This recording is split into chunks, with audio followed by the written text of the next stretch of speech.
literally. Oh yeah. Let me bring up the HUD, the heads-up display.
Oh, hello.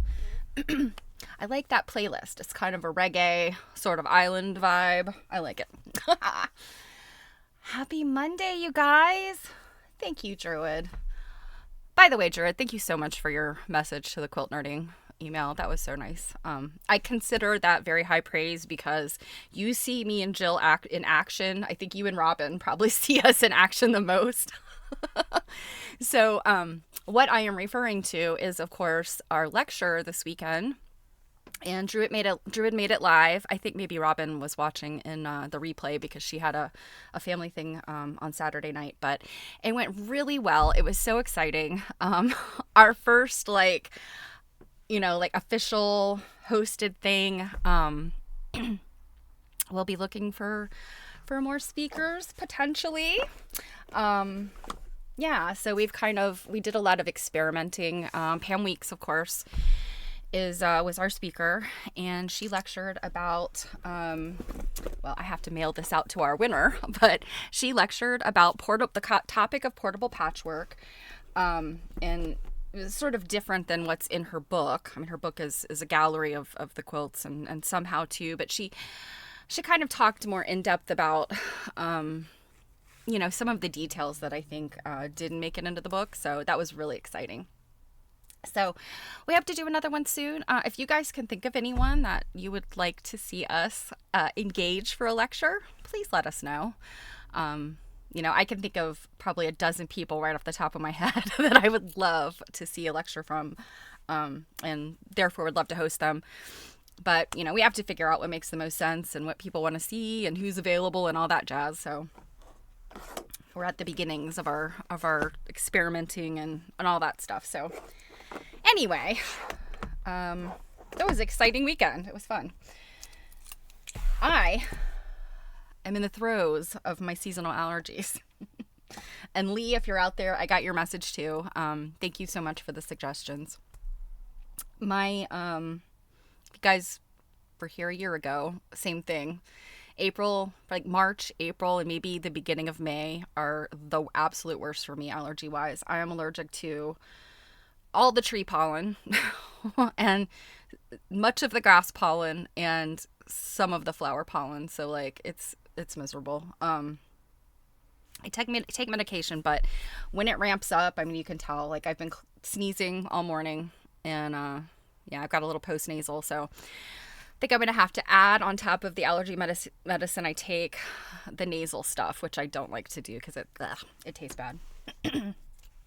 Anyway, so I'll do my best, but be prepared for a sneeze break. As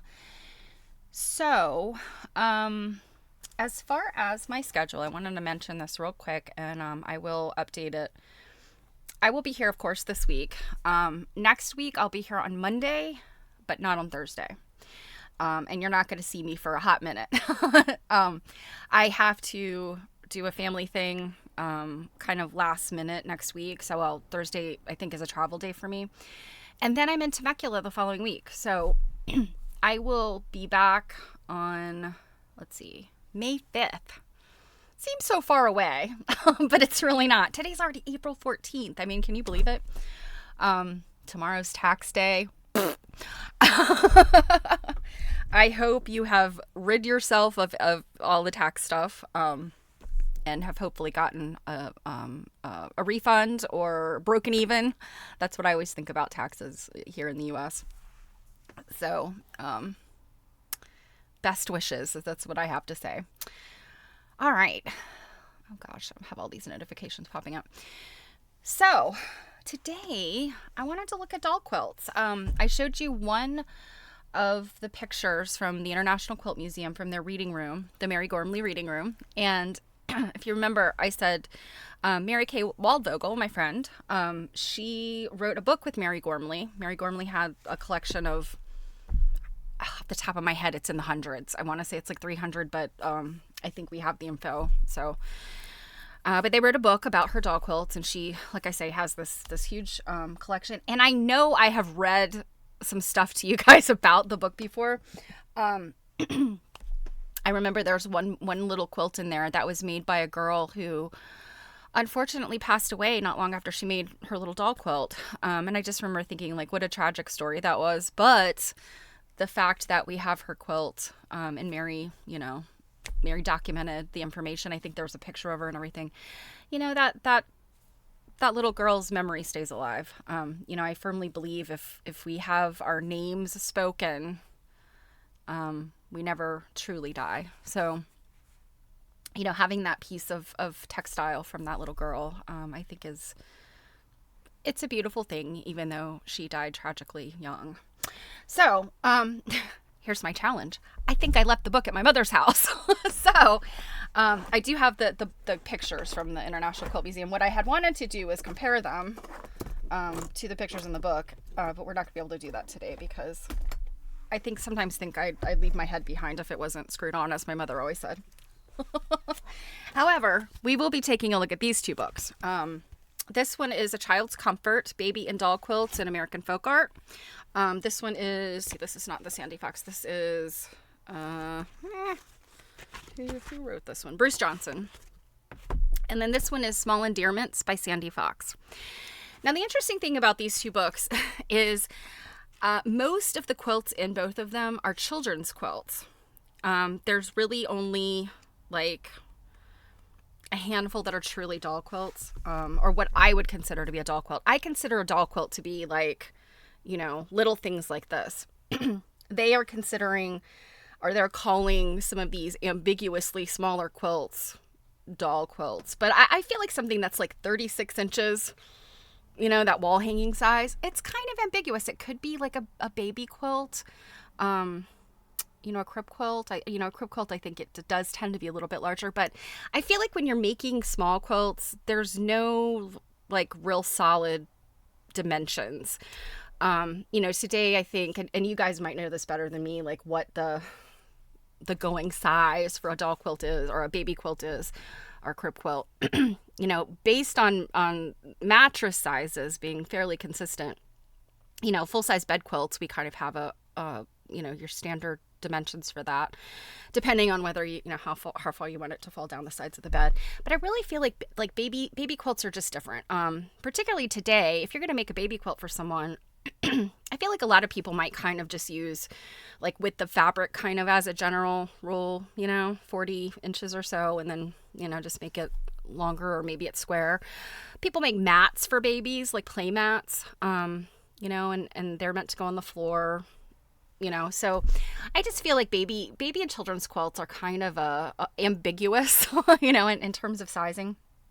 And these books, it seems like, the stuff that falls into these sizes, while they're small, and particularly by the standards of antiquity, because before mattresses became and beds became sort of standardized, people literally made their own beds and they used those feather beds. They didn't have the coil mattresses, so they used stuffed things. Hey, Kate. Okay, so your guild donation quilts are 36 by 42. Okay, so they're using like with the fabric by 36 inches, or so it's like a yard, right? And that makes sense, in terms of like, a lot of times baby quilts, obviously people make baby quilts as gifts, but there's also like the Linus Project and the NICU projects and stuff. So if that's the standard your guild is using, that's probably, give or take, the standard most people are using. And it makes sense. A yard of fabric, right? 36 by 42. What was I going to say? So quilts quilts in the 19th century and before we had the coil mattresses, they were huge. We've got quilts that are in the hundreds of inches, and today a quilt in the hundreds of inches is going to be like a really big queen size or a king size quilt, whereas back in the day, a quilt with 100-inch spans is all in a day's work, right? Because they had such lofty beds, even if they were not king and queen size beds. Anyway, so I went through these books to find what I would consider sort of the more doll-ish quilts than the baby quilts. Sandy Fox's book actually has a chapter that's specifically doll quilts. So I pulled probably more from there than anything. So let me let me pull up my pictures here. Oh, did I already have it? Yeah. Oh, first, I almost forgot. Let me share my other screen. Okay. Let's move this over a little bit so you can see better. Okay. So, guys, remember this that I showed you last week? This was at the Iowa Quilt Museum, and I have the information pulled up here so I can read it to you. So this was in the Iowa Quilts exhibit at the Iowa Quilt Museum that's there right now. And this particular quilt is, of course, called Star of Bethlehem. And it's got the oak leaf and reel elements in the what would normally be negative spaces around the Star of Bethlehem. 90 by 90 inches. It's a big quilt. And it was made by Cindy Hathaway and then machine quilted by Dawn Kavanaugh. I don't think it says. So it was made after 2009 because this particular pattern was published in Fonts and Porter's magazine. Cindy Hathaway is deceased, but she was one of the first employees of Fonts and Porter. So I thought that was kind of cool. Marianne Fons having very close, association with the Iowa Quilt Museum. That this was somebody that worked for her company. And what is important to know is that it is an exact replica of a Star of Bethlehem quilt in the collection of the International Quilt Museum. And so I was like, I would love to see that quilt someday. Well, one of the little souvenirs that I picked up at the International Quilt Museum was for my son. He collects playing cards. And if you saw our pop-up the other day, Jill kind of showed off the playing cards that we have as a giveaway. And I bought a separate deck for my son. And I snatched them away from him after I gave them to him because I'm like, let me see the quilts that are in there. Well, look what, come on. Oh, wait, did they go back? All right, there we go. Look at the 8 of diamonds. Look at the quilt. It is the quilt. And so scrolling in here, obviously it's a little bit harder to see, but I mean, she picked some pretty close fabrics, if I must say. I mean, look at this. You can see like oak leaves and reel is a striped fabric, right? And oak leaves and reel is a striped fabric here. So it may not be 100% identical. I don't know. I'd have to really look at pictures of both of them side by side. But from this playing card, looks pretty close to me. So I know that the IQM has most of their collection online, so I didn't have time this weekend. But when I get a minute, I want to see if they have a better resolution, higher resolution of this one and see how close she got with the reproduction fabrics. Because I was like, this is so cool, There is something very challenging about committing to this absolute reconstruction, absolute reproduction. This is the kind of stuff that if you sew for museums sometimes, if they want to display something, more often than not, it's clothing. It's historical clothing and costume that they do this with. But, I can see it happening with textiles too, like a quilt.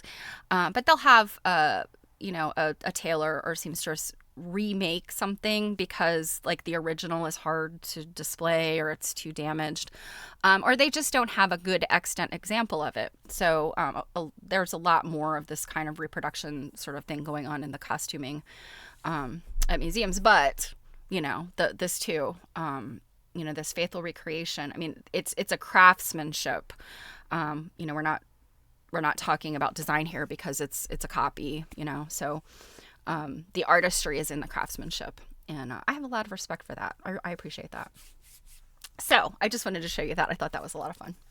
All right, let's get on to the doll quilts. So I think the first couple are out of A Child's Comfort. And I haven't read all the details. There's a lot of narrative in both of these books. But let's see. This one is on a page with a few other things. But like I said, I picked out the ones that I knew were specifically doll quilts and not child's quilts. So as you can see, this one is 18.5 by 25 inches. So, that's a Babraham sized, right? He could comfortably sleep under a quilt of those dimensions. And I thought this one was really cute. It says Long Island, circa 1850. You know, in looking at this, I mean, they're saying 1850, but to me, this looks so much like Anne Orr, you know, from the 1920s and 30s. You know, not saying that any of the info is wrong about this, but I just, when I saw this, I was like, oh, that looks like Anne Orr's flowers, you know, or they were these pixel, you know, by square sort of cross stitch style. Collection of Joanna S. Rose, and you might recognize Joanna Rose's name because she was the it was her quilt collection, red and white quilt collection, that was shown at the, what is it, the 93rd Street or the 63rd Street Armory in New York, Infant Variety, in I think it was 2011. So she not only collected 600 plus red and white quilts, she also had some baby quilts or children's quilts. So that one is really cute. And also this little bed. I mean, look at this little thing. You know, obviously see if the quilt is 25 inches long, the bed is obviously a little bit longer maybe, or, well, it's probably about the same because the quilt comes up here over this pillow shape. But still, it's a perfect little bed for somebody the size of Abraham. I am looking for more furniture for him. So we'll see. Okay, the next one is this little thing, and it's saying circa 1850 to 1860. This one is not in color, unfortunately, but let's see if there's anything else about this one.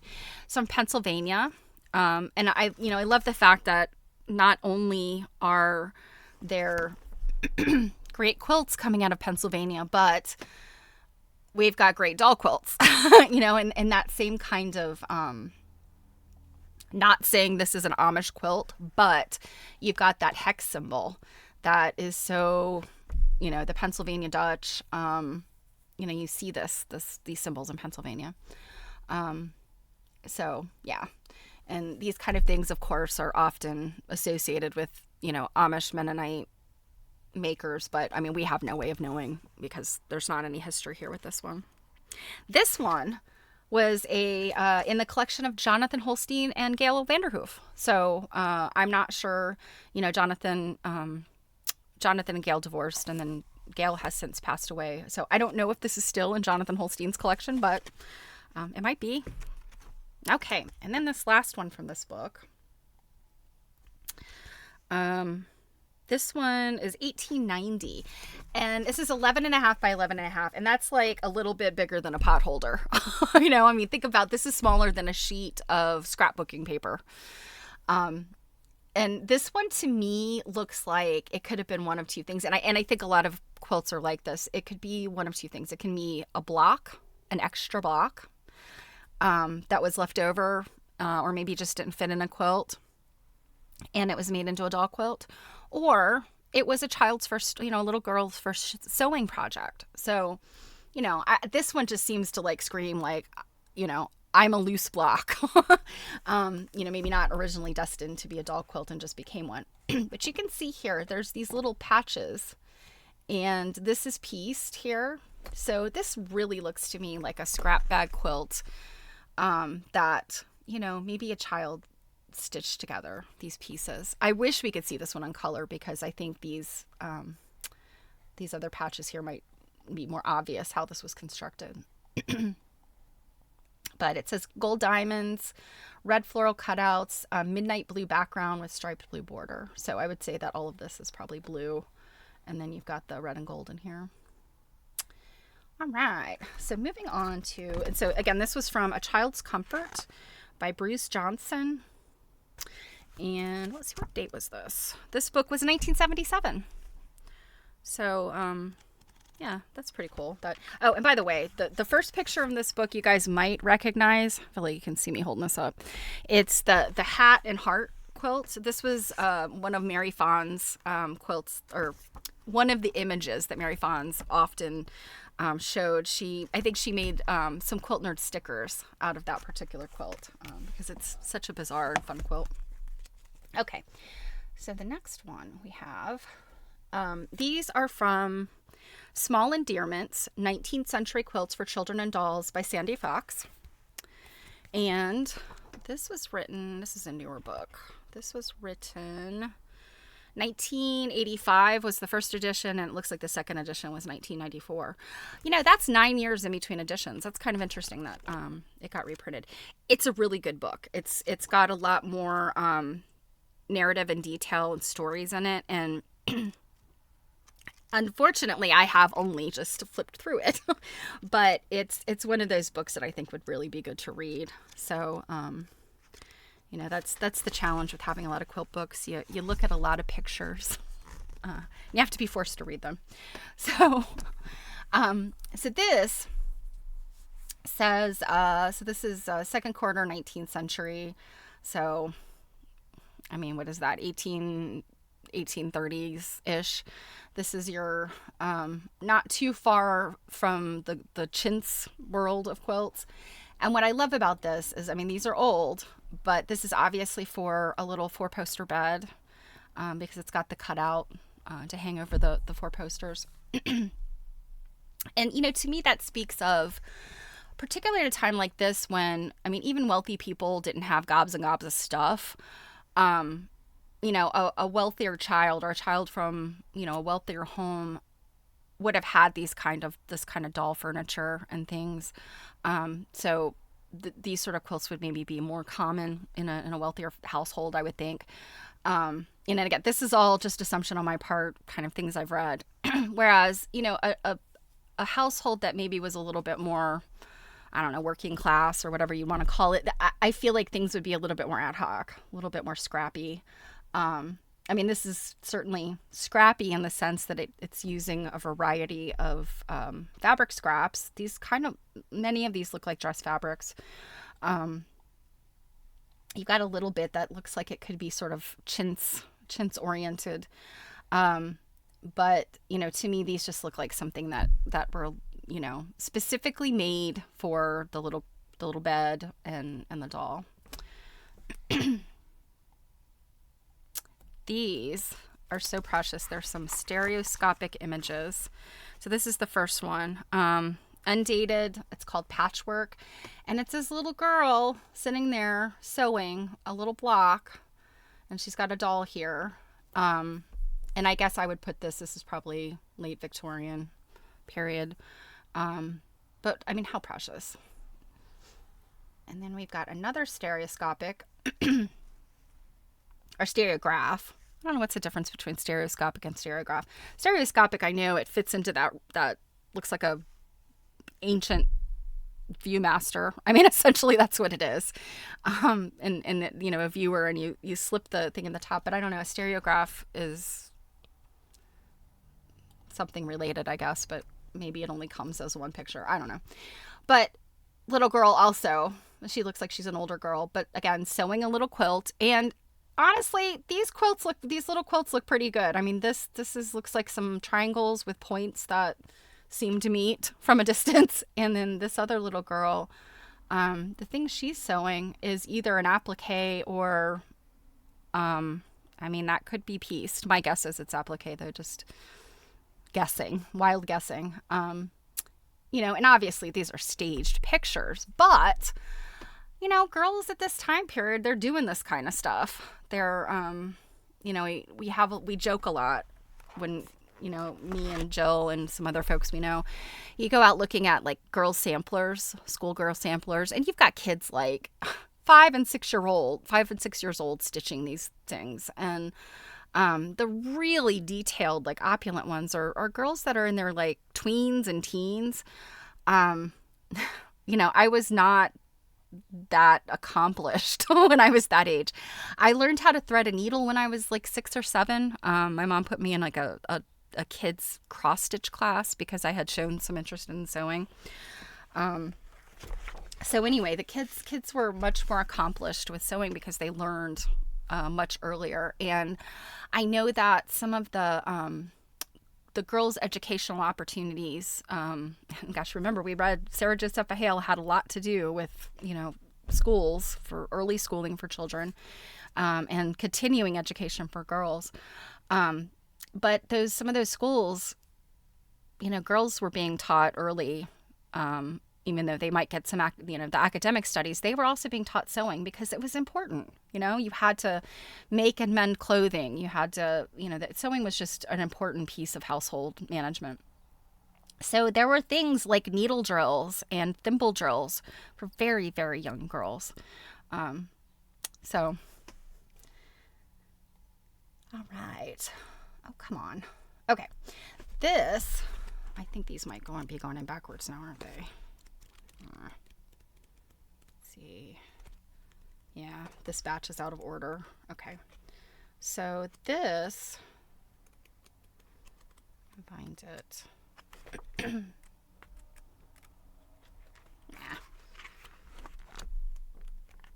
I think this is where I wasn't numbering them when I was adding them to the folder. Okay, so these, we've got New England on the left and Pennsylvania on the right. The New England one says fourth quarter 19th century, so we're talking 1875-ish or later. Pennsylvania one, late 19th century, therefore same time period, I guess. These really speak to me as probably being like scrap bag projects, maybe done by the girls who own them. Because I mean, this is almost like crazy quilting, but done with like cotton scraps, and in some of these you can tell they're done sort of log cabin style. They've started with something bigger and kind of gone out around it. In some cases, it's clearly foundation pieced, I think. And, these could be like offcuts from something else. You've really got some tiny piecing in here. And so that kind of speaks to me that these might have been bigger and cut down or something. And then this one's fun because it's kind of a cobblestone quilt, right? Cobblestone quilts have shapes that are appliqued on top, usually very close together, kind of looking like cobblestones. And that's sort of what's going on here. What was the intent? I think maybe to make something decorative and without like piecing. They're just these shapes that are sewn on. And it's haphazard, but it also kind of has a charm, sort of it's charming, and I think it's interesting to look at. It was not designed by an artist. It was clearly designed by a child, and from my eyes are telling me that. So, but I love it. I think it's really cute. All right, this one. Okay, this one is actually, no, actually this one is 21 by 17.5 inches. So this is a smaller one. But this one is referencing the bald eagle, and there's a little blurb in here about the eagle, and so here's a little blurb I'll read. If Peterson's magazine can be established as the pattern source for George Teeter's quilt, and this was another quilt they're talking about. There is another intriguing group of patriotically inspired quilts whose printed source has yet to be determined. These quilts employ a consistent format in which a distinctive eagle is appliqued into each quadrant: simplified head and neck, shield-shaped breast, widespread wings, and fanned tail.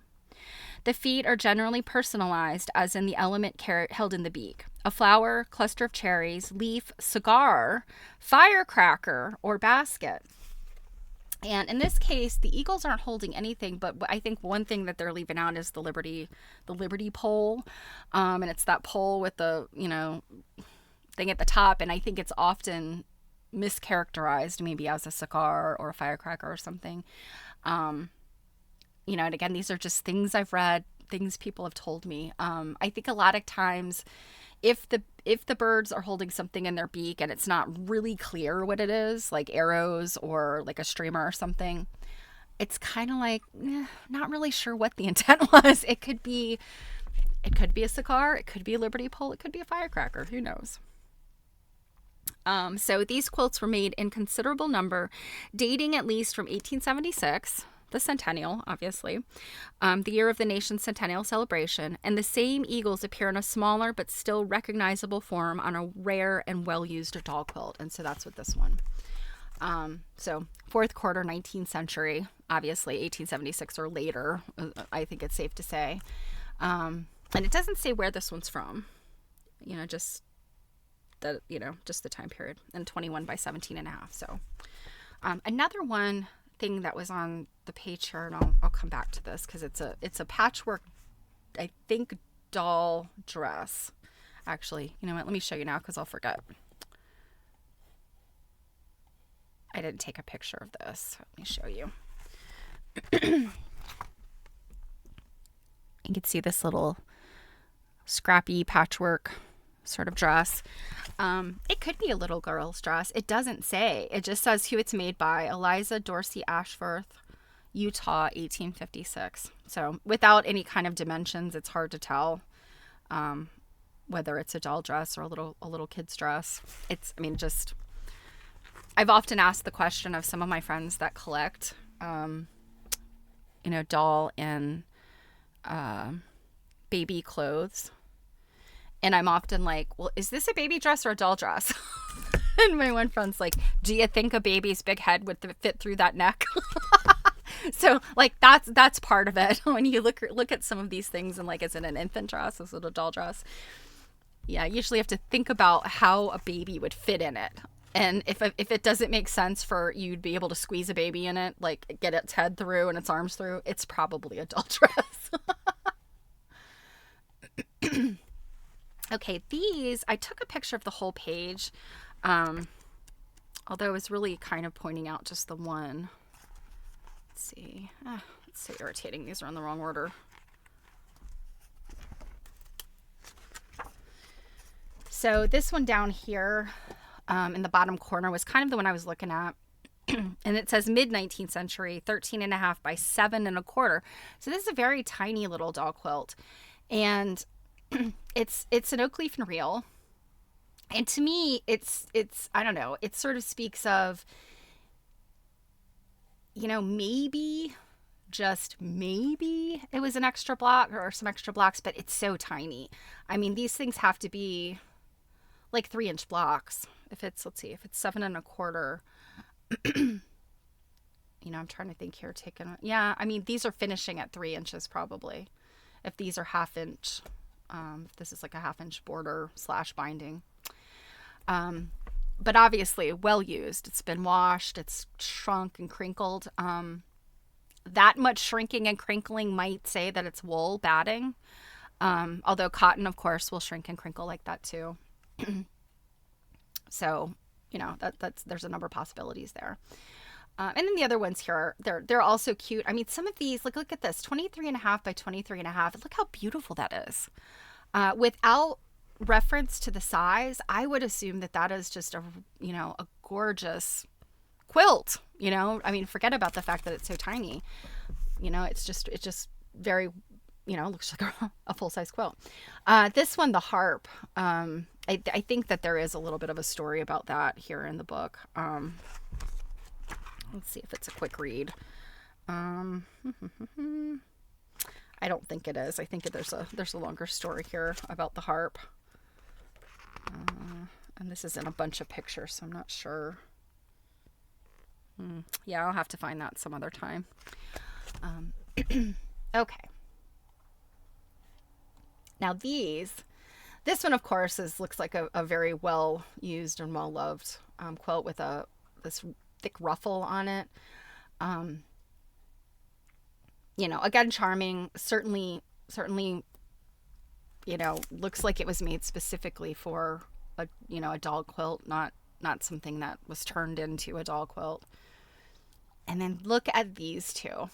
Now these two is actually the same quilt. It's the front and back of the same quilt.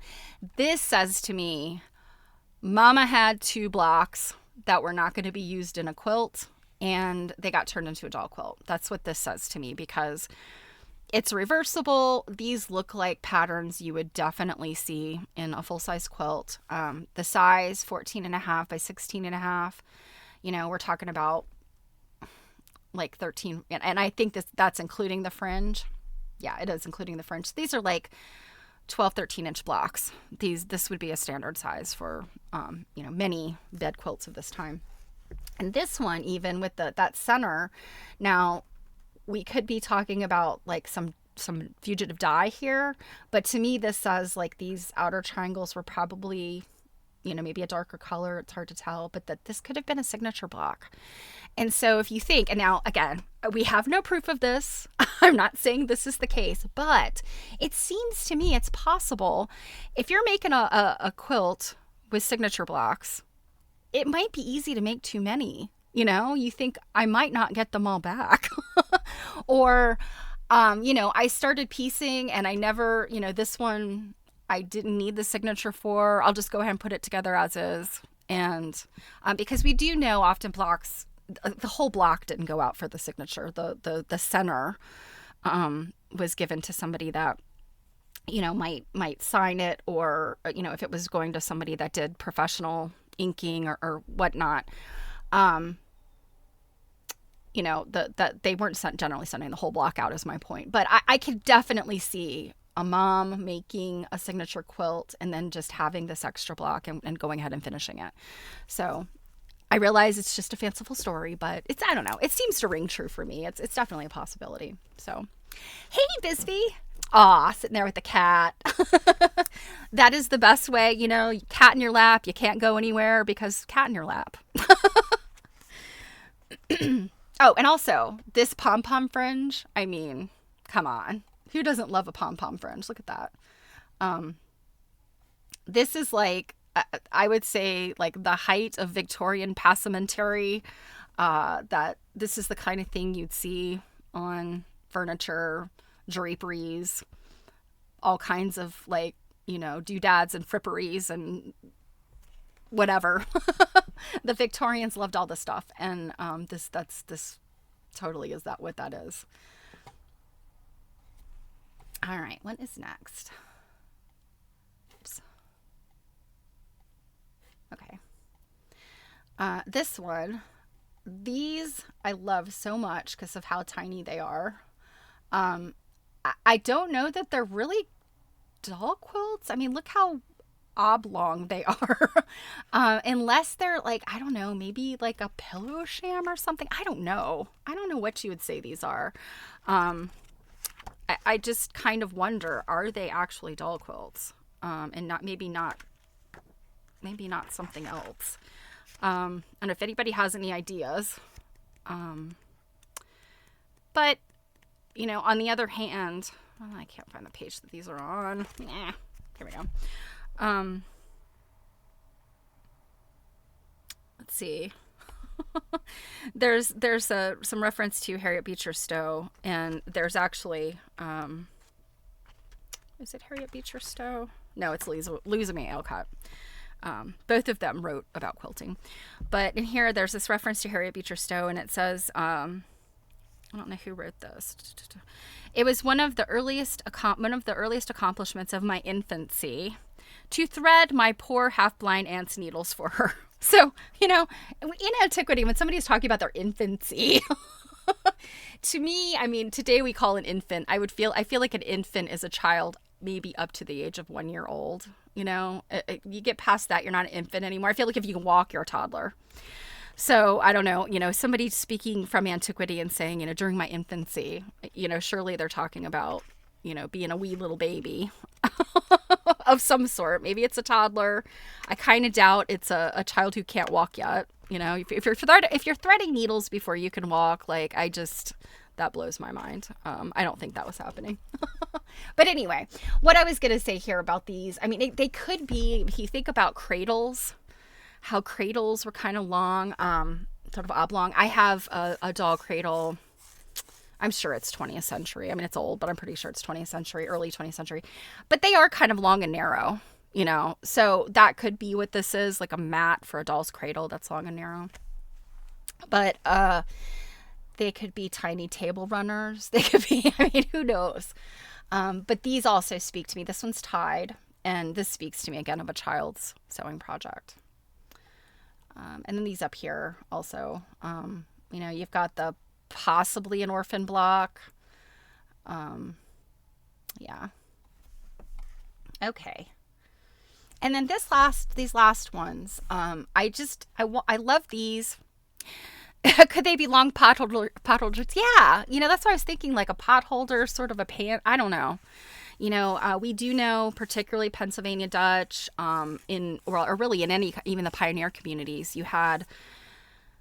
they didn't have plastic and paper bags, but they had to put things and stuff. So they made lots of bags. They made, the Pennsylvania Dutch loved decorative stuff. So they have lots of potholders, and many of them are not existing anymore. But, we see that they just made a lot of this stuff for it to be decorative. So, and if you followed along with me and Jill, when we were, Quilt Learning was reading our friend Anne's book, Patchwork Pillowcases. And these were particularly from, Pennsylvania, many of them from Lancaster region.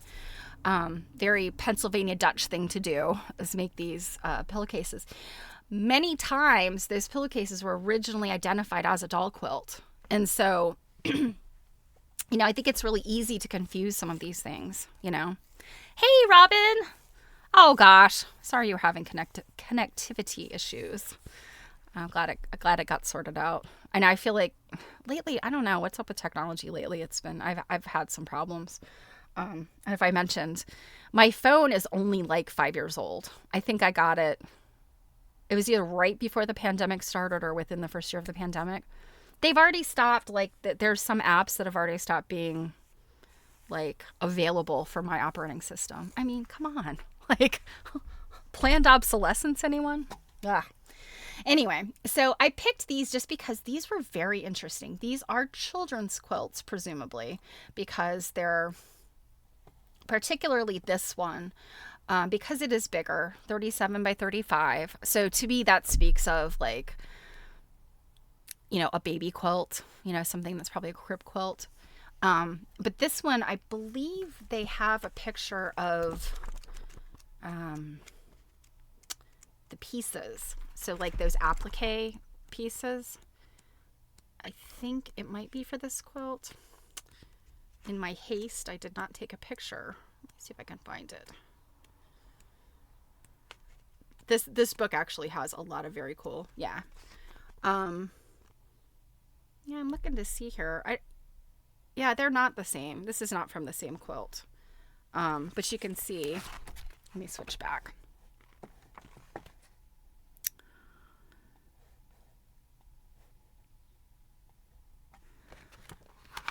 So you can see they're cut out of, looks like, recycled paper, newsprint, or something.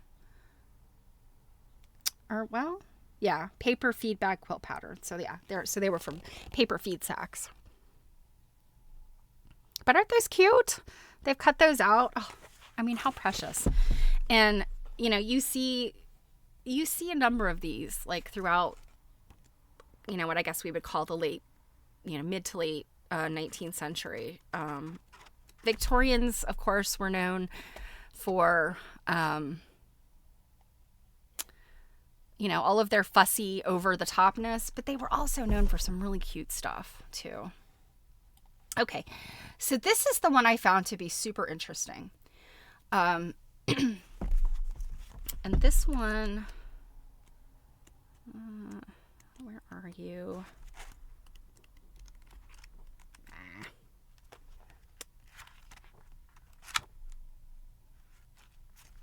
Dang it.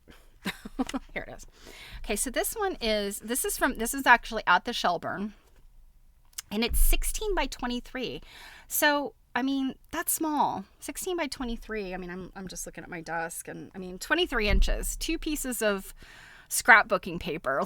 That's to me in my mind, that's a quick thing I can imagine the dimensions of.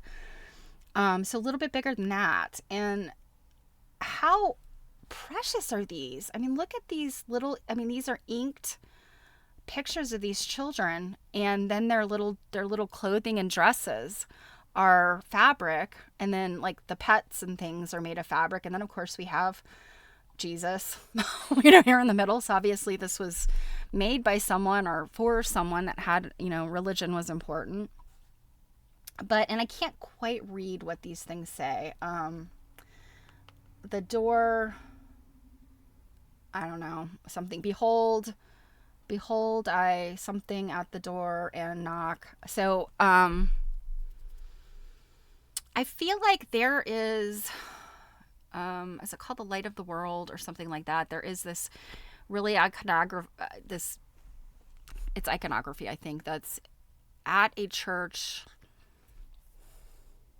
And now I'm thinking, is it England? Is it Italy? Maybe one of you guys know.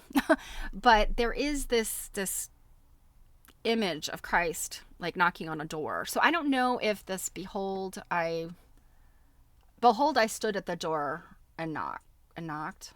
Maybe behold I something at the door. Yeah, it seems to me that's what this says.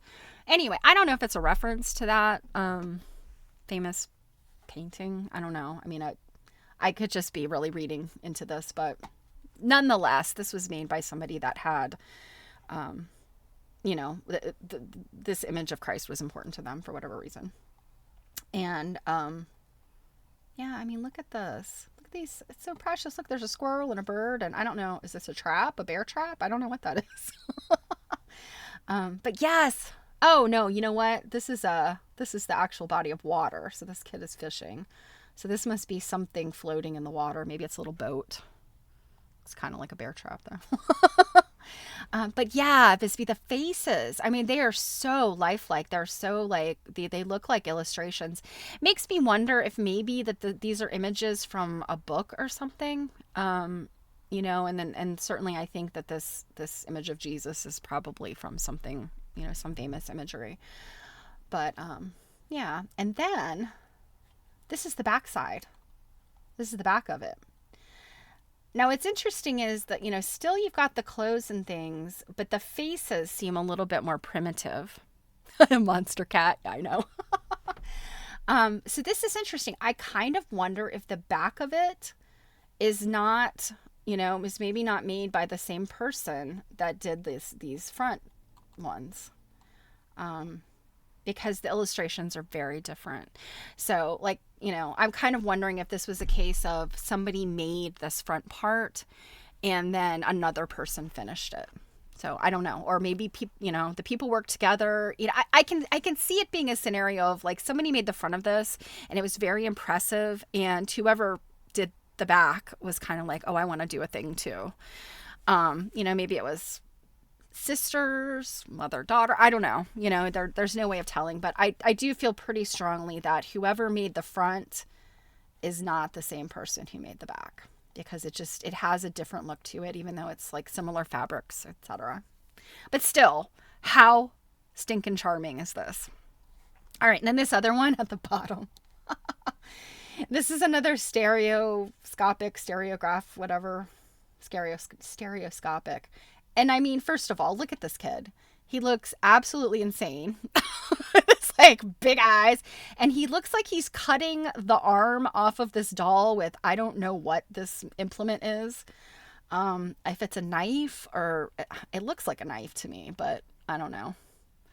And then the little girl is crying. And right, Robin? This is what the caption says. Did I get the caption in the picture? Yeah. You women are so afraid. She won't bleed. It's only vaccination. Well, my child, cutting off the arm of a doll is not vaccination. So like, what in the heck? These stereographic things, stereoscopic, whatever, any kind of like quiltish, it's a little psycho. Exactly. This is what we're teaching the children. Yeah, I don't know what the story with this is, but I have a number of bizarre stereoscopic things. They're essentially like Viewmaster. I mean, I have Viewmaster as a child. Maybe, Viewmaster goes back to the 50s. I think my mom had one. So I would assume most everybody here knows what they are, or had one as a kid. That's what they kind of are. And, you look at them, and because of how your eyeballs work, it creates this three-dimensional image, because your eyes, combine these two images. So yeah, this one is just super bizarre. And, I have some that are like ethnographic, like essentially racist. I'm looking for somebody who's interested in them, because I don't like them. I don't care for them. They're not something I want to have in my collection. Anyway, I mentioned that just if you know anybody. I also have some that are a little naughty. The ones that would be like the you can go look at those images in the back room at the curtain. So yeah, the Victorians were into some stuff. And so now we need to look at the Mary Gormley ones. So I'll read this to you. This is Mary Campbell Gormley. She was from Nebraska, I believe. And like I said, Mary Kay Waldvogel wrote a book with her that was focused on her doll quilts. She had an amazingly huge collection. So yeah, more than 300. So let me read this to you. So Mary Campbell Gormley, quilter, teacher, collector, and philanthropist, Mary Campbell Gormley was a notable force in the quilting world for more than 60 years. A maker since the 1950s, she became an instructor and founding member of the Lincoln Quilters Guild in the 1970s. Mary was also a leader in the Nebraska Quilt Project, which documented the state's rich quilting history. For this and much more, Mary was inducted into the Nebraska Quilters Hall of Fame in 1987, and the Lincoln Quilters Guild named this room in her honor. And this is the reading room of the International Quilt Museum. It's upstairs. I think it's like the second floor of the International Quilt Museum. A longtime volunteer and supporter of the International Quilt Study Center and Museum, which was the old name of the IQM, Mary and her husband Roger donated 2 of Mary's quilts, along with more than 30 historical American quilts from her collection. In 2008, the Gormleys established the Mary Campbell Gormley Collection of Doll Quilts with her collection of more than 300 doll and crib quilts and 50 pieces of doll furniture, which date from 1800 to 1950. Replicas of some of these quilts displayed here on the furniture were made by volunteer Jackie Greenfield. So what was happening in this particular room, they can't have it lit like a gallery because it's a reading room and it has windows. So, and there are these 2 columns, sort of columnar, like built-in kind of shelves with glass on the front of them that hold the quilts, and you'll see in a second. But so what I understand is that they were worried about the damage that was going to be caused to Mary's original quilts. So those remain in the collection, whereas it's these recreations, the replicas that are being displayed in the room. So without further ado, and I'm going to apologize up front, obviously there's going to be glass glare because I was taking pictures through glass. So this is when you first walk in, you can see the room, the door here. And I have some better pictures of some of these. I just kept going back and forth, like click, click, click, click, click, click. But you can see, I mean, look at these. They're just simple little, sort of bedroom vignettes. And I mean, look at this. Are these not the most precious things? So you've got this one's got its own little throw. It's got a little pillow. I mean, look at these. A little trunk. Oh my gosh. You guys know how much I love tiny things. This bed, I love the absolute most. It looks a lot like a bed that my grandmother had. And I love this so much. But the little tiny pillows and pillowcases they're so cute. And this little washstand, oh my gosh. And then this one, this one is an interesting, it's got like sort of these elongated triangles, and I can't tell if it's striped fabric. I think it's actually little pieced strings, at least for some of these. Like this, I don't know, that could be striped fabric. I don't know if you can see my cursor, but this other stuff seems pieced. And again, another tiny pillow with all that little lacy, yeah. Bisbee, so your question is, do I have a dollhouse as part of my collection? I had a dollhouse when I was a kid, and it was one of those like pressed board from Sears kind of things. It was damaged in a flood, so it does not exist anymore. I do still have all my dollhouse furniture though. And the majority of it is at my mother's house. However, I do collect miniatures. And so many things that would go in a dollhouse, but also lots of other like tiny things. And I do have my collection of dolls. And of course, Abraham Lincoln is my current gentleman who I'm trying to outfit him. So yeah, I have a lot of stuff. I collect a lot of like little tiny things. So yeah, like I have children's sewing machines. I have a lot of toys and things. So I guess that, maybe that answers it. I have a lot of toys. And I've just always been so fascinated with little tiny things. And, I have such a mix of like, so typically when you're looking at a dollhouse, like a traditional dollhouse, things are going to be 1/12 scale. So 1 inch equals 1 foot. But with dolls that are like Abraham size, he's probably like a 1/8 or 1/6. So, he's a little bit bigger. So like, how does that work? So a 1/6 scale, 1 inch equals a half of like 6 inches. So I think he falls kind of in the 1/8 category. Barbie dolls, they're kind of 1/8 scale. It's interesting. And then if you look over like at the model railroad people, they have like a very, very specific scale they use. And theirs are, I think, H something. And they go all the way down to like these practically microscopic pieces. But I just kind of like to collect it all. I have, so many little just doodads that I've saved since I was a child. I've just collected over the years. So yeah. And I am building Abraham something. I think it's a general store that we're working on. We haven't gotten very far. Okay. Oh, come on. All right. So here's I think we're getting into some of the better pictures. Look at this adorable, adorable, adorable crazy quilt. And all of these itty bitty little pillows. So now we've gotten into the fancy pillows, like the bolster kind of like, you gotta take some of those pillows off the bed before you sleep on it. And this right here is definitely a reproduction fabric. I think I have some of it. But otherwise, I mean, this is just so adorable. It looks, it looks like what you would expect of a, Victorian era crazy quilt. And the bed is magnificent. Okay, this is the other panel. So this is like on the other side of this inset thing. This one, the bed is more modern. I mean, I would say the bed is probably early 20th century. The little quilt, I'm not sure, but the fabrics to me say that it was probably late 19th century. But look at this little pie safe with the little tiny, like, the holes knocked in the tin. I mean, and this little rug. Oh my gosh. I just love it. This one with the little prairie points. I specifically remember this one from her book. Just because I remember looking at those little leaf motifs. And another little washstand like thing. Oh, so cute. And this brass bed. I actually inherited a brass bed from my uncle.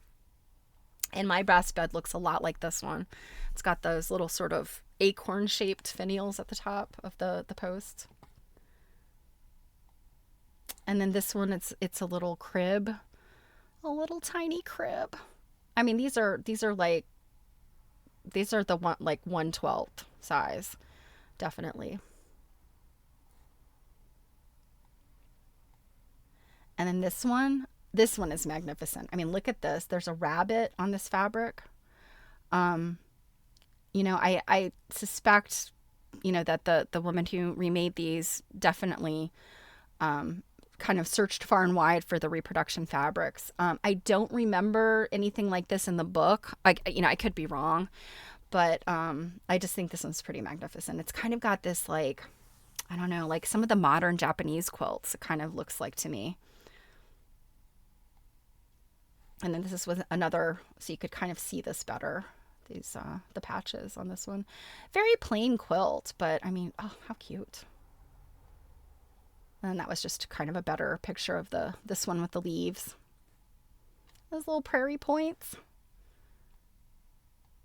And yeah, this is the last one. I was trying to get a better picture of the little bed. Look at the itty bitty teeny tiny embroidery on the edge of that little pillowcase. I mean, come on, adorable. Ah, okay. So at the Rijksmuseum in Amsterdam, one of the most visited rooms is the dollhouses. Okay. So I'm going to copy Bisbee's link here. Let's see. Oh, did it let me do it? Yep. Oh my gosh. Let's see. I don't want cookies. No thanks. Oh my goodness. Look at this. Yes. This is the kind of stuff that I'm just like, yes, please. Let me stick my head in there.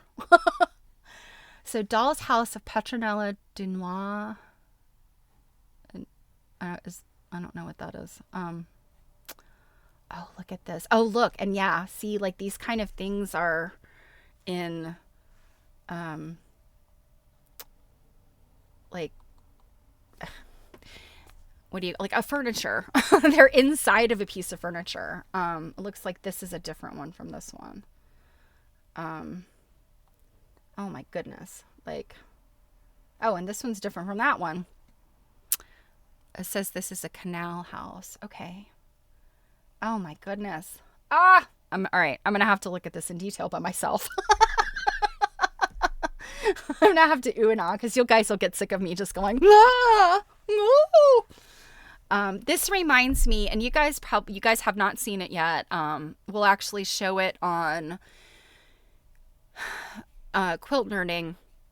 When we get to the second half of the Chester County History Center, we've already shown the signature quilts that we looked at, but they have a permanent, they're visible storage. So they're basically drawers that open. And so we haven't shown that one yet. And I think that one's coming up soon. But the other thing that they have is a thing like this. It is a big piece of furniture that this man built a dollhouse in it for his daughter. And, oh goodness, somebody subscribed. Oh, Marianne, thank you so much. I appreciate you. But so, these things, oh goodness, well, what happened there? Okay. These things were built, I would say wealthy people built these for their children, certainly. I mean, that's the case of the one that we saw that, I saw here, in Pennsylvania, but I know some of these, were also adult women. This was their hobby. And I mean, obviously, women that were making these things, this one looks pretty old to me. Like, although it might be that they're depicting, I don't know, this almost looks like 17th century to me, like what their costuming looks like. So, they're depicting an era that's probably earlier than the time that this was made. But women that are interested in the same kind of stuff we are, little tiny things, adorable things, just recreating stuff. I just love that. It's like, how cool. Okay, yeah. All right, guys. You're going to go down this rabbit hole, and I am too. Oh, let's see. Okay, Amsterdam, 1686 to 1710, oak cabinet, veneered with tortoiseshell and pierre. Veneered with tortoiseshell. Oh my gosh. Yep. This one I have pulled up as walnut, cedar, and ebony. So, okay. We'll probably come and look at this more. You guys know me. Like when I find a thing that I'm in love with, I can't stay away from it. Okay. I do want to get to some Carrie Hall today, though, because we didn't read the other day. Yeah, we'll come back to this. We'll for sure come back to this because, doll things and little things. There's so much in the world today that's a real bummer. But when you find things that just bring you such delight, I love funny cat videos. Like those are my go-to when I'm having a bad day. It's like, I know I can just, log into YouTube, Facebook, or Instagram, and all of the reels I'm going to be shown are funny cat videos because that's what the algorithm knows about me. But sometimes you also need like sort of a more robust distraction. And I think like looking at miniature stuff and, gosh, I guess it was right before I went on my trip. I showed you guys, I sort of did that social media roundup of just things that I've been looking at lately and have just been delighting me. And there's that one woman, I think it's Ashley Vandevort or I can't remember her last name now. I think it's like Vandevort. But she makes like kind of creepy, scary stuff, but she's doing the same thing. Sort of making these little dioramas or sort of dollhouse, little nooks and crannies with cute stuff in them. And what I love about her channel on YouTube is that she'll just have these random art supplies or like literal trash or things that she's picked up at the thrift store, and she paints them and she, reworks them until they look like whatever it is she wants them to look like. And that imagination, I think it's the imagination, of toys and things that, even with something that's like a very fully developed toy, I think you can still have a lot of imagination that goes in with like, quote unquote, playing with them. And I mean, certainly there's something to be said also for toys that are, like a plain doll with no face. Like you can do some like really great, imagination there too. But I just feel like doll houses and like, I don't know, there's just something really specifically endearing and, because we see like the human element, I guess, like they're tiny people. Or even without the dolls there, the furniture, it's for tiny people. And there's just something about that whole like Lilliputian kind of thing. I don't know. All right. Let's get into some Carrie Hall. I mentioned last time we were going to be reading chapter 7, which is the post-war sexless period, 1916 to 1926. So, of course, thinking of the 1920s flappers, those kind of straight, long, there's no curviness to them. Women are throwing out their corsets, maybe not exactly bra burning, but, and we're getting like right in the middle of this period, women get the right to vote. So I'm interested to hear what Carrie Hall has to say about this. All right. So, as a reminder, we are reading from Hoopskirts to Nudity. I don't want to get censured again, just because Carrie Hall likes to talk about lack of clothing. I can tell you, the next chapter, chapter 8, is literally like the naked 19th century or the naked 20th century. I'm like, Carrie Hall, what the heck? She wrote this book in 1938, so I really feel like she probably would have lost her mind by the end of the 20th century had she been with us, because she never got to see mini skirts. I don't think. I'm pretty sure she passed away before the 60s. I could be wrong, but certainly they're not talked about in this book. So the scandalousness of the 1920s, I mean, just can't even hold a candle, I think, in some cases, to the fashions we've all lived through. Low-rise jeans, anybody? All right. So we are reading from Hoopskirts to Nudity by Carrie Hall, 1938. And we are on chapter 7, the post-war sexless period, 1916 to 1926. The fundamental appetites, longings, and desires of men are, and always will be, practically the same. Elemental impulses have acted and probably will act and react under the same conditions quite similarly as long as man exists. Oh, Bisbee, I'm so glad you stopped by. No worries. I'm glad you're here.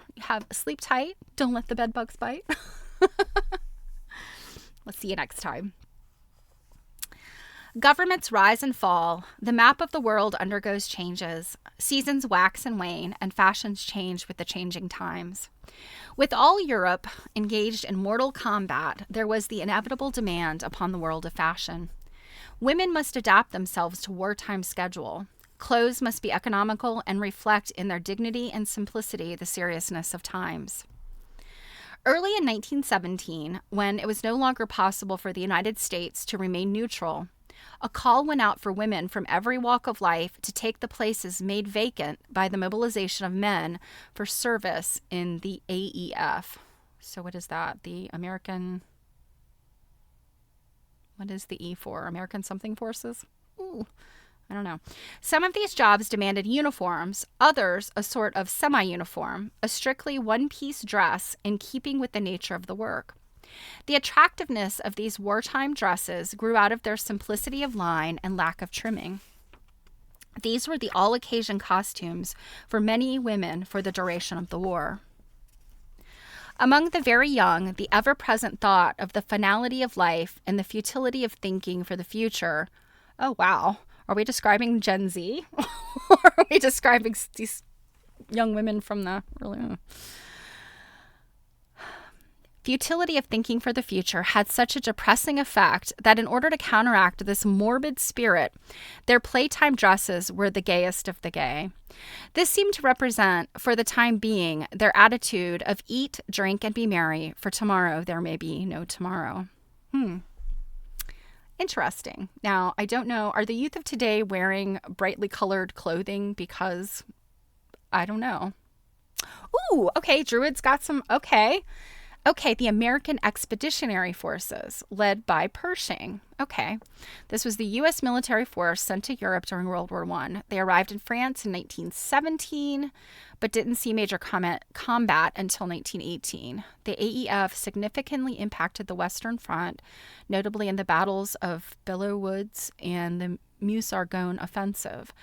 By the end of the war, the AEF had evolved into a modern combat-ready army. Okay. So I'm wondering if they became, did they become the army? I don't know. Don't know anything about military history. Yeah. It's definitely not my my area of expertise or interest, unfortunately. So, but I've learned something today, and hopefully you guys have too. The beginning of 1918 saw many American women in uniform. In all departments of the service regulation, uniforms were authorized by the United States government. The Red Cross, in all its different branches of service, the Motor Corps and Ambulance Service, messengers, YMCA, Salvation Army, and innumerable other types, according to the work they were assigned, had uniforms. These uniforms gave evidence that the women of America were carrying on and releasing men for overseas service. Even after the signing of the armistice and a return to a more normal way of living, the severity and simplicity of mannish attire seemed to have a peculiar fascination for those who had worn a uniform, and they were reluctant to give it up. All this had a psychological effect, and the much exploited boyish form was the result. Such is the perversity of human or women's nature, that women of all ages and conditions of avoirdupois try to flatten their breasts and, by wearing tailored suits and other mannish apparel, look as much like men as they could. I don't know if I totally agree with this. Yeah, I mean, I think there certainly is something to be said. I feel like they, in having to wear uniforms, if they were in service of some sort, stateside obviously were most of them, I could more likely see them going, oh, this is so much more dang comfortable than, all of these flouncies and ruffles and corsets and stuff where I could barely lift my arms above my head, I don't think it's about looking like men. I think it's being as comfortable as men. Would you guys agree? I mean, and then I realized that, by the time we get to the 20s, which I know she's going to talk about, we kind of have this women's, I don't know, it's almost like a women's liberation. And, I can definitely see this coming from the war years. But I really question this attitude that women want to be like men. I think they just want to be as comfortable as men, and they realize, dang it, I can wear something that is so much less just bound up in fashion, I guess. So, all right. Women in business and the professions had been slowly but steadily increasing since the beginning of the century. And now, because of their numerous and varied activities during the World War, their status was given such an unexpected impetus, which was further augmented by the organization of the National Federation of Business and Professional Women's Clubs in 1919, that they appeared to be half intoxicated by their phenomenal success and began demanding this and that. Well, excuse me. You almost think that Carrie Hall is not a feminist. They demanded equal opportunity, equal hours of work, equal pay, and equal everything. The male portion of the working world was so absolutely dumbfounded by this invasion of its sacred precincts that a famous war-scarred veteran, General Alarm, oh my gosh, would it not be fascinating to have a last name of Alarm? He sent out on a shortwave radio calling all men to the defense of their sex. He was so excited over the possibility of the utter demoralization of the business world that he accused the modern progressive working girl of nabbing all the most desirable jobs, of usurping all of men's time-honored prerogatives, and not a few of his vices. And last, but by no means least, she was appropriating every article of his attire, down to and including his socks. And she spells socks, S-O-X. Oh, Robin has Carrie Hall's info. Okay. So Carrie Hall passed away July 8th, 1955. Okay. So in January of that year, she machine-pieced a delectable mountains quilt for a friend and a 9-patch for a new baby. Those were her last quilts. Yeah. So 1955. So yeah, she never saw the miniskirt. I can only imagine what that chapter would have been like. So I don't know. I mean, yeah, okay. She's kind of quoting or paraphrasing this General Alarm guy, but I don't know. I'm kind of wondering, is Carrie Hall a feminist or not? I'm kind of wondering where she's going with this. All right. What could a poor defenseless man do? The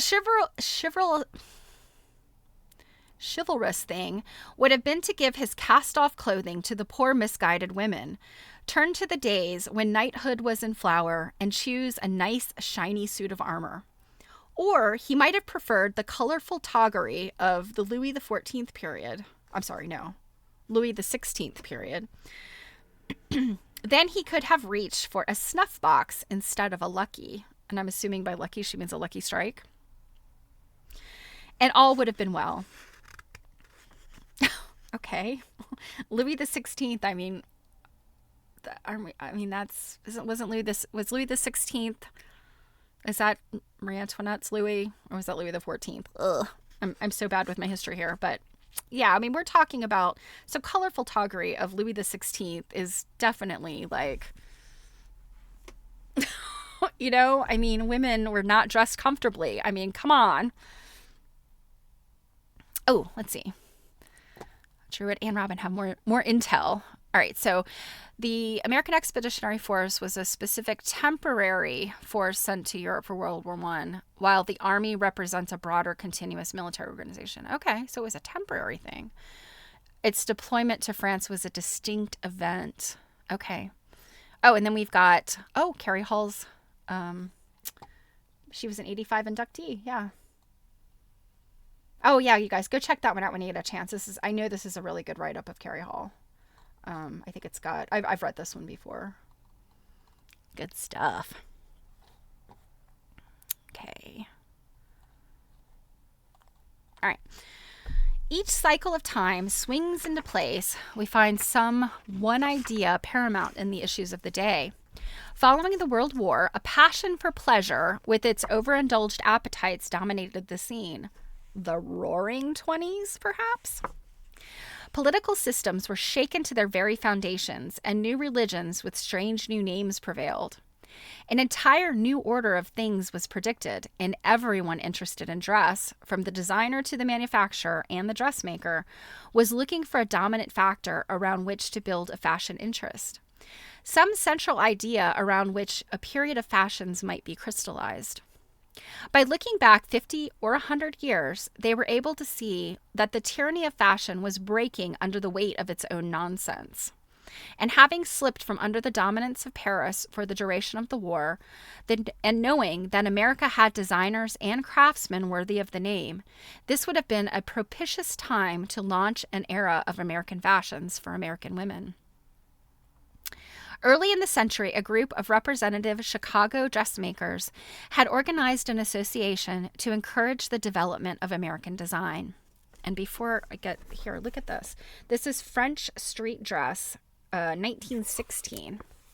So, I mean, these dresses, while they're still structured, I think, this is something that,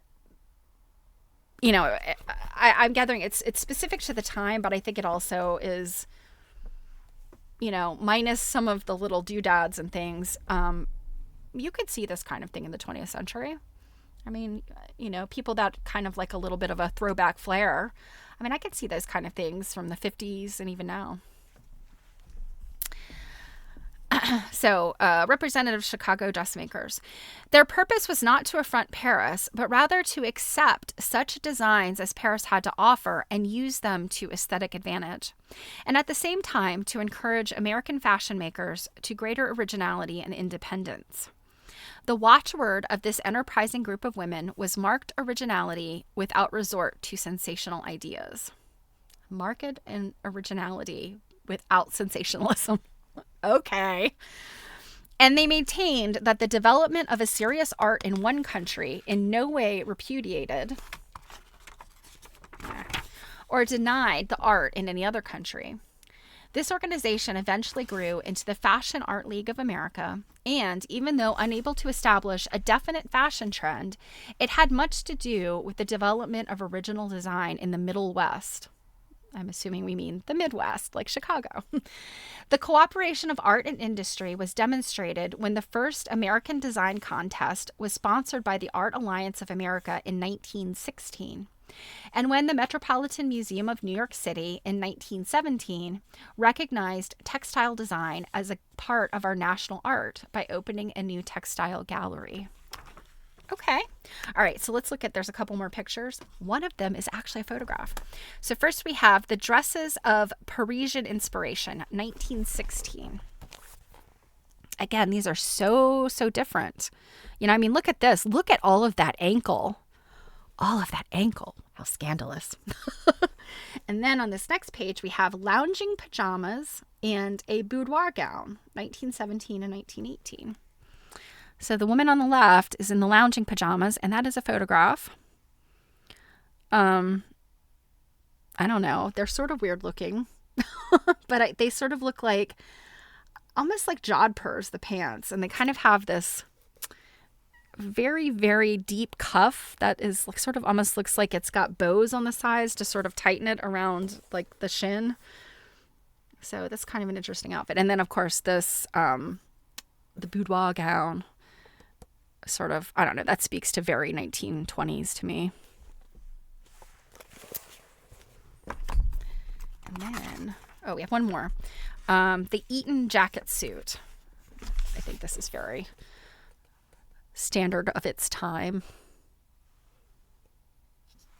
Showing all that ankle, all that scandalous ankle. Our self-expression as a nation can be developed and balanced only by the mutual interaction of the American people and the American artist in whatever medium he may work. And there is steadily growing belief that the hegemony of the American designer can meet the test in the international or supranational crucible of fashion. What is the difference between international and supranational? Supranational? Is that like extra national? To the international or supranational crucible of fashion, where sheer beauty is the ultimate test. Who is in a better position to cater satisfactorily to the requirements of the American woman in American life than the American designer? For in this new birth of a desire for personal understanding and experience in the art of costume design, America has recourse to all periods of world history. There have always been examples of bad French art in dress, as poor perhaps as could be found anywhere, but beauty predominated to the extent that it earned the French courtier the title of artist, and the unthinking are predisposed to accept French models as authoritarian fashions without question as to the good or bad taste displayed. They are about as prone to reject the design with an American label because of supposed lack of artistic ability and designing talent on this side of the Atlantic. With this new impetus given artistic design in the U.S., the dress industry is being educated in artistic values, and given the proper fabrics with which to develop these designs, will be able to make clothes that have artistic value and dignity. Even though the dye stuffs, which had formerly come from Germany, and the exquisite materials which had been imported from France were no longer available, the exigencies of the situation were such that the master workmen of America were given greater opportunity to show the scope of their dormant genius. And with the cooperation and assistance of high-class artisans in these branches necessary to their art, they were able to satisfy the most fastidious with their beautiful creations. Mademoiselle Julia Clausen, prima donna of the Chicago Grand Opera Company, said, "I consider the designers and dressmakers of America in no way inferior to those of the Rue de la Paix, and I am compelled to yield to the American women, or the American woman, first honors in natural good taste where dress is concerned, after long observation of women of various countries."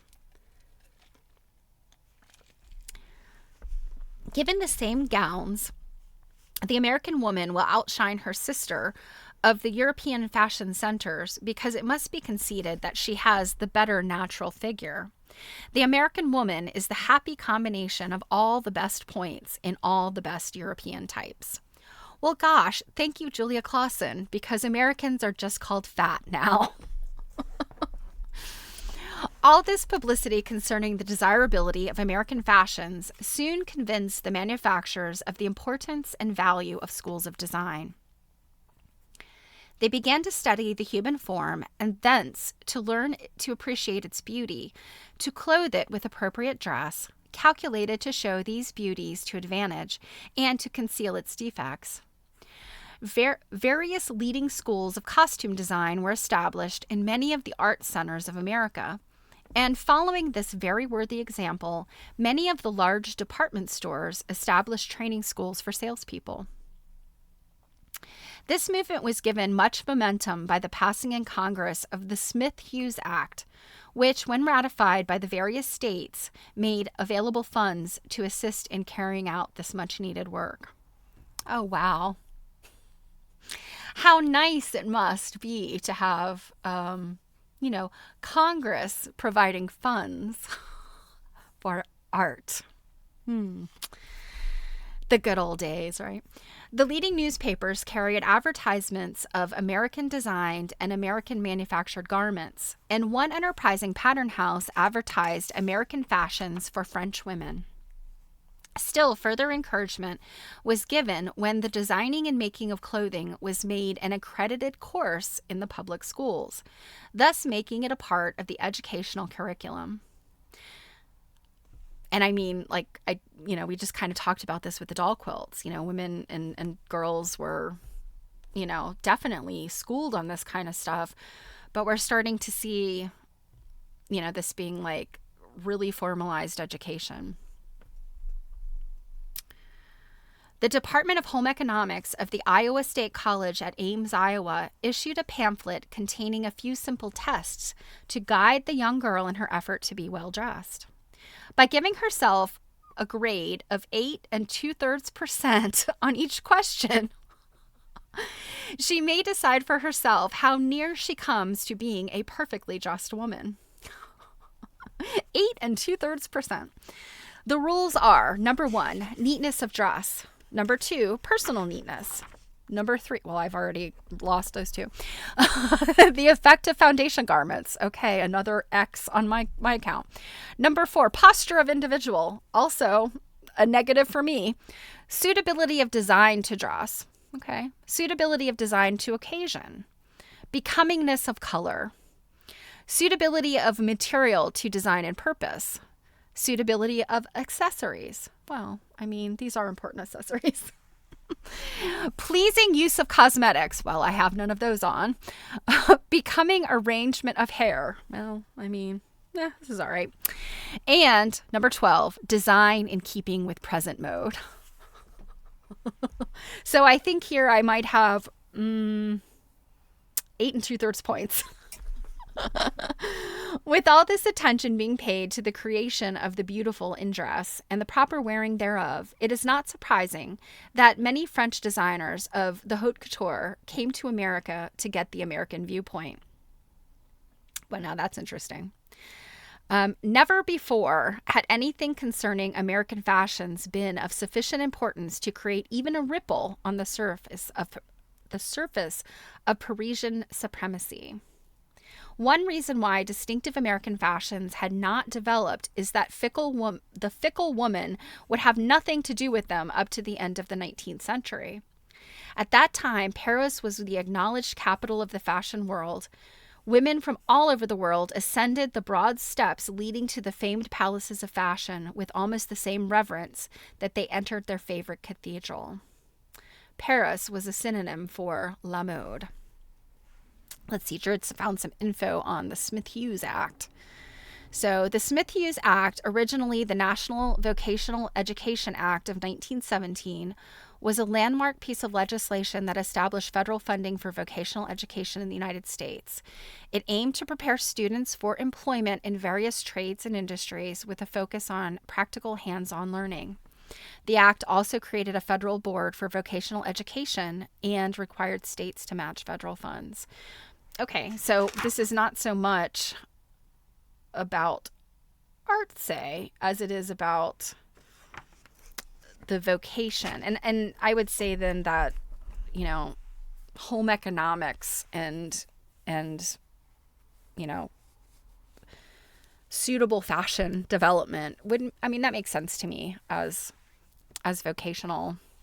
You know, I mean, I think about like the home extension agencies. I mean, I think a lot of that, I mean, that came out of kind of the Depression, but I see this vocational stuff as maybe being like the early years, you know, and then we're going to get into some of that.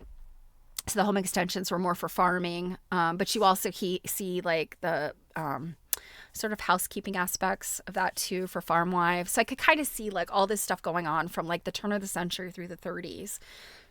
You know, that's sort of a continuum of this kind of thinking. Okay, so Paris was a cinnamon. Paris was a cinnamon. Paris was a synonym for la mode. The courtier was as dominant as a conqueror of Rome. Paris was the holy of holies of fashion. The French designers supplied the world with fashions from an age-old heritage of artistic feeling, for fashions have been interwoven with their lives, with their successes, and with their ruin.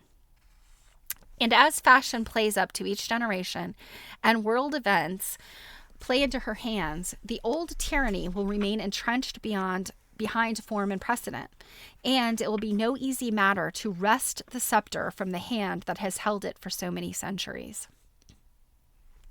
And honestly, I mean, gosh, think about the big fashion houses today. I mean, while the U.S. certainly has, you know, I mean, New York Fashion Week, and then, you know, there's things that happen in California too.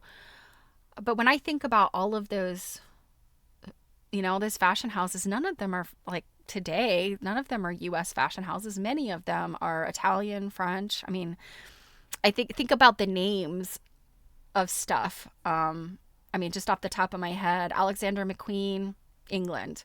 Terry Mugler, I think, is France. Balenciaga, Louis Vuitton, Prada.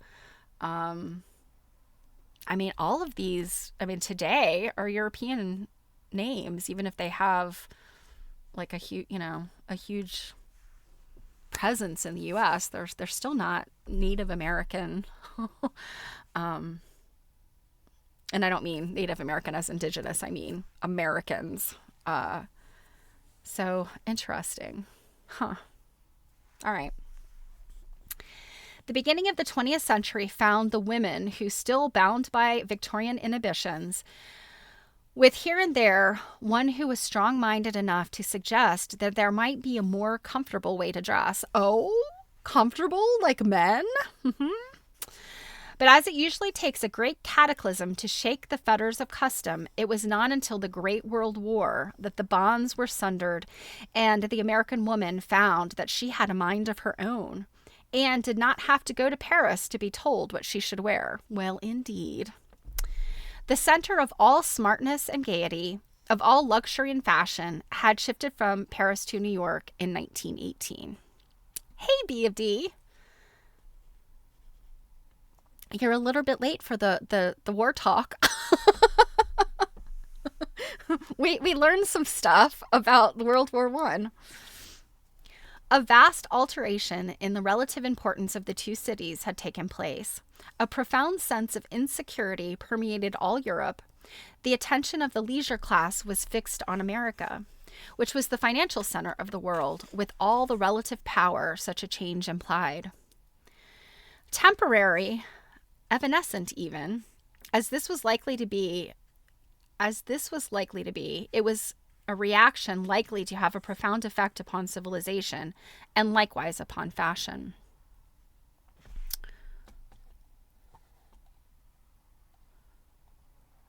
Sorry, my screen was doing something weird.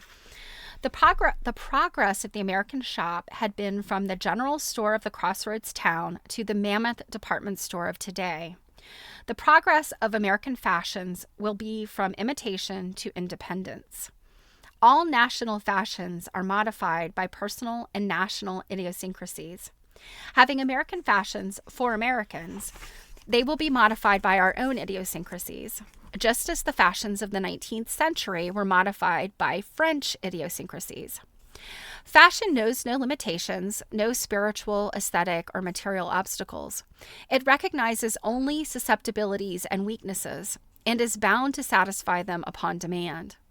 Concerned in all of this, fashion has played her usual role with her own peculiar success, and she is no less an autocrat in directing our newborn art enthusiasm than she was in yoking us to Victorian sentimentalism. Oh my, that's a lot. That sentence was an entire paragraph. Early in the 1920s, there were rumors that Hollywood aspired to be the Paris of America, if not a rival of Paris itself, as the fashion capital of the world. There is no question but that Hollywood has great influence on the spread of fashion ideas, for its costumes may be copied by anyone who sees them, not only by designers of ready-to-wear clothing, but by housewives and dressmakers who take home ideas from the movies, which they develop with more or less satisfaction to themselves, if not the world at large. Now, this is interesting because this is from the perspective of 1938.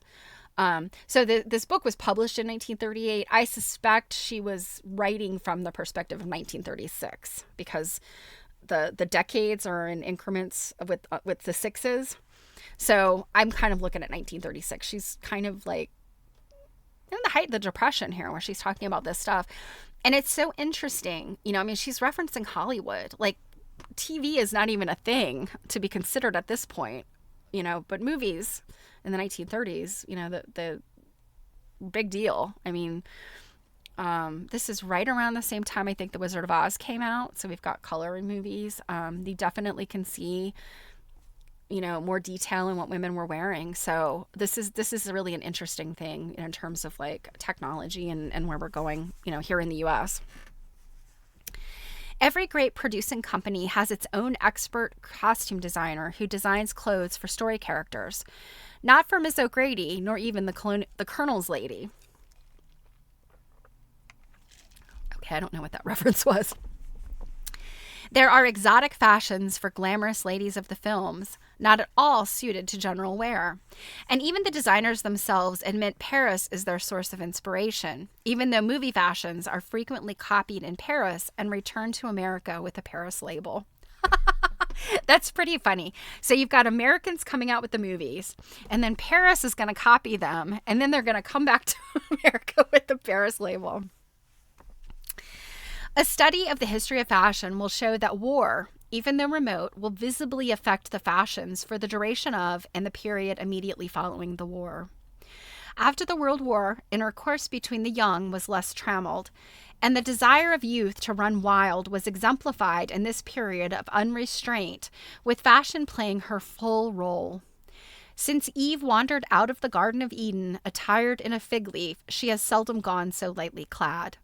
Dresses were never so short, nor cut so low, nor were they ever made of thinner material. Oh, dear goodness. And she starts talking about this kind of stuff. All of that scandalous ankle and the thin, lightweight, low cut. We've got, these flapper dresses that just have little spaghetti straps. I think of The Great Gatsby, and if you've seen, So the movie, the Baz Luhrmann one with Leonardo DiCaprio, I think that might be my favorite one because it's just so opulent. Even if Baz Luhrmann is not a great storyteller, the imagery in his movies, and I'm not saying he's a bad storyteller, I've heard people, complain about him for whatever reason. I think it's the musical aspects of his movies that people don't like, because he uses modern music.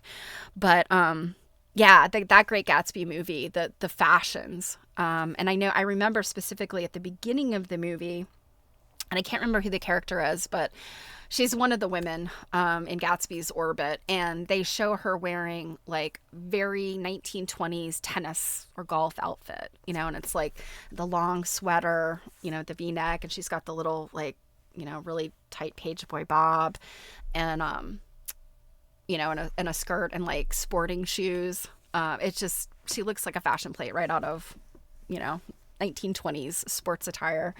And that one really stuck with me. And then just all of the opulent dresses when he had the parties and stuff are just gorgeous.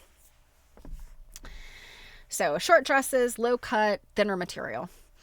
The New York newspapers in 1920 carried the following headlines: "Ban on immodest dress," and "Archbishop of Milan refuses communion to women who offend." Oh, Lordy.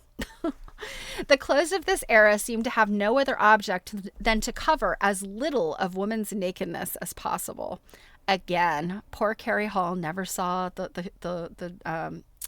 miniskirt era. She would have probably absolutely died. She probably would have liked the 70s maxi dresses, though. Those covered ankle. A few inches off the fashionable skirt length or a slight drop to the neckline, and she would have been well on her way back to beads, bracelets, and loincloth. Seems to me that Carrie Hall does not like the shortening skirts and the lowered necklines. You might as well just dress like a naked cave woman if you're gonna show all that.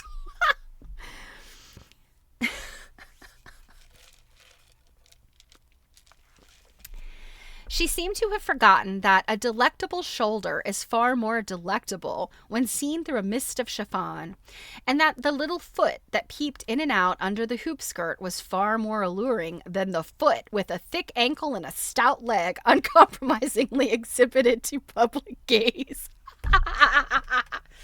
So, ladies, to be more alluring and fashionable, you really just need to show the tips of your shoes and not your big fat cankles.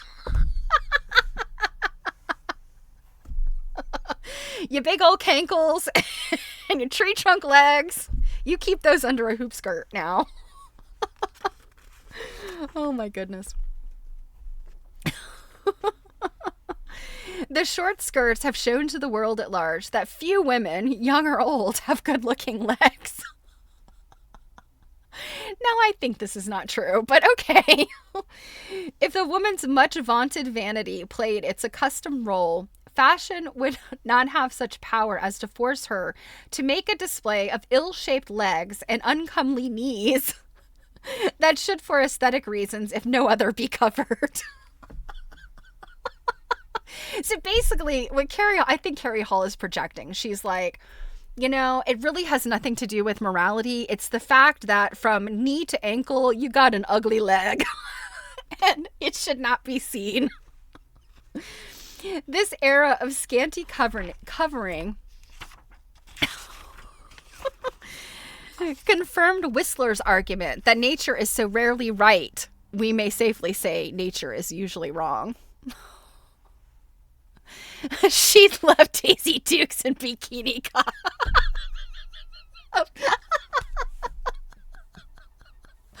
Oh my gosh. She loved Daisy Dukes and bikini tops of Southern naked savages. Well, my gosh. She probably would have locked me up and put me away, because in high school, I did not appreciate the fact that I was, a skinny little so-and-so. But I did wear like cutoff shorts and like bikini tops and stuff in the summer. She would have locked me away, I guess.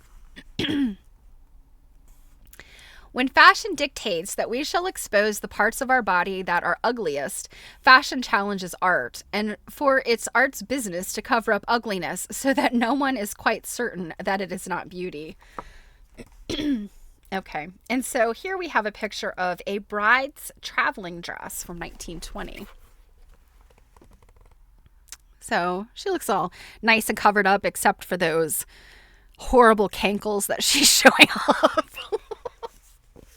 That's how you dressed in your 20s. I mean, yeah, Jared, we both come from like the same era of, you know, gonna go to some dead shows or like, you know, summer. I remember summertime.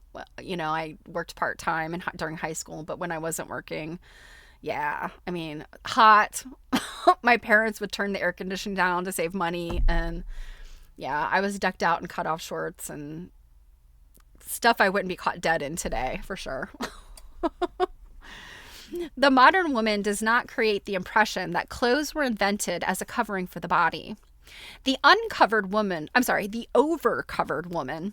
1860s, the overcovered woman of the 1860s had no more difficulty in keeping her ballooning skirts down to her feet when seated than did the undercovered woman of the 1920s in inducing her meager skirts to stay down to her knees. I mean, again, the Daisy Dukes and the mini skirts. Oh, don't sit down, ladies. Carrie Hall will have a conniption. In her street clothes, she looked even more absurd.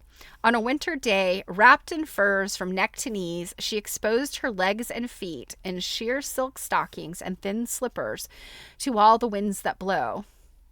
Yeah, well, I mean, this is business women even today. I mean, the most buttoned up CEO, she's still going to wear, if she wears something that's a dress, it's going to be at her knees. Most women don't wear dresses that, you know, unless it's like the fashion, a maxi dress or something, or a T-length formal gown that kind of like, you know, comes to your shins. Most women wear skirts that hit their knees or a little bit above. I mean, that's considered okay, you know, business fashion. So, But women would rather perish than listen to common sense if fashion points the other way. Occasionally, the Vatican thunders and the echoes roll from pulpit to pulpit.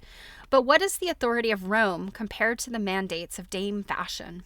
It was thought to be exactly as immoral in the 13th century for the medieval woman to go about with their hair uncovered to the public gaze as it was in the Victorian age to bare certain other parts of the body, or as it is now to place no limit on possible nakedness. It is, of course, in the point of view that the impropriety lies. But a different point of view does not in the least change the occasional grotesqueness of the exhibition. So here's a few. So we've got this situation. This is a pagoda cape, 1921. So it's got this big weird collar thing that comes up and covers most of this woman's head. But then look, we can see her ankles. My God, what a scandal. And then these are what I would consider to be like, you know, this is 1920s all over it. And those are, 1921 and 1920. So the gown is 1920, and then the beaded overblouse is 1921. And I think that those fashions are beautiful. You know, I mean, today I think that many people would consider them very beautiful. And then we have here an uneven hemline of 1922. And she's covered up. Her neck and her wrists are covered up. But oh my God, there's those scandalous ankles. Okay. So it would even seem apparent that we no longer boast, as did our 18th century forebears, that manners are essential while morals are optional. Okay. We seem to have placed both these virtues on the optional list. Amid all this melee, fashion is unscathed and unabashed. The vogue for clothes is not one whit less important than it ever has been. Its very changes are as eagerly looked for as when Paris had supreme control. In the past 60 years, women have worn hoop skirts, tilting bustles, the waterfall chignon, which is the hair thing, the pulled back skirt, shoes with extreme high heels. Oh, we do that today too. The pancake hat. I think we're meaning like a beret, maybe? I don't know. The hat with the tower crown, the high collar, the sheath dress, and the hobble skirt, along with the abbreviated skirt that is hardly more than a ruffle sewn to the bottom of a hip-length waist. Well, guess what, Carrie Hall? They took away the ruffle, and that was all that was left. Were they condemned to wear any one of these fashions out of its own period of acceptance, what would they do? No doubt they would say, as Lady Teazle, "Lord Sir Peter, would you have me be out of fashion?" Or, as did a character in Collie Kibber's Love's Last Shift, "as good to be out of the world as out of the fashion." Shakespeare, in his own inimitable way, said, "It is the lesser blot modesty finds, women to change their shapes than men to change their minds."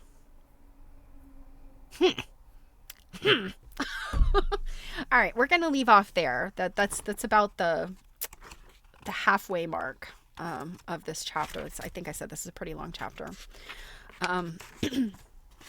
So we still have about half of a chapter before we get to the 20th century nudity. Pancake hats were also known in Ireland as a paddy cap, in Scotland as a bonnet, in Wales as a dye cap, and in the US as an English cap or an Irish cap. I'm wondering if it's more like those peaky blinder caps. I don't know. When I think of a pancake hat, I feel it's something flat, right? That, I don't know. We'll have to look and see if we can find a picture of that. Shakespeare. Boo hiss. Women change their fashion more than men change their minds.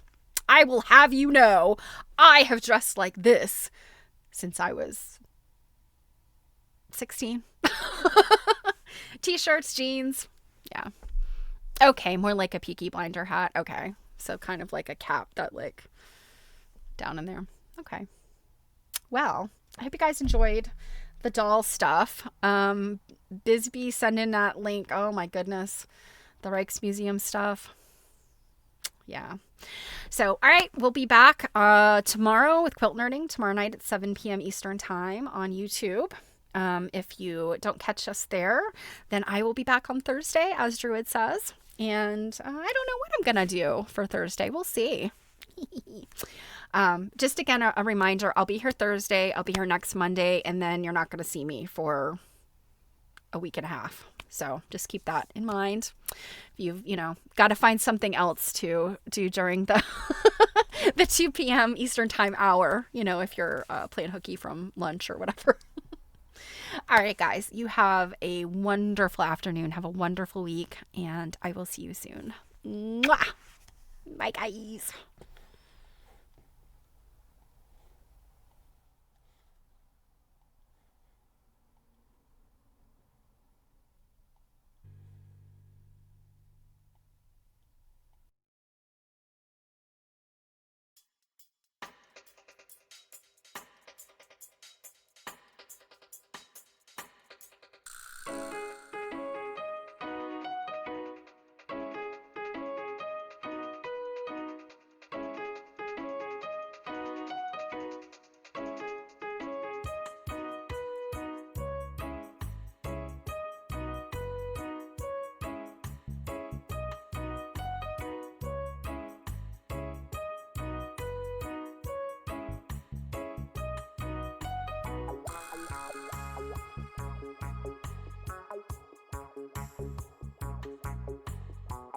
Wow.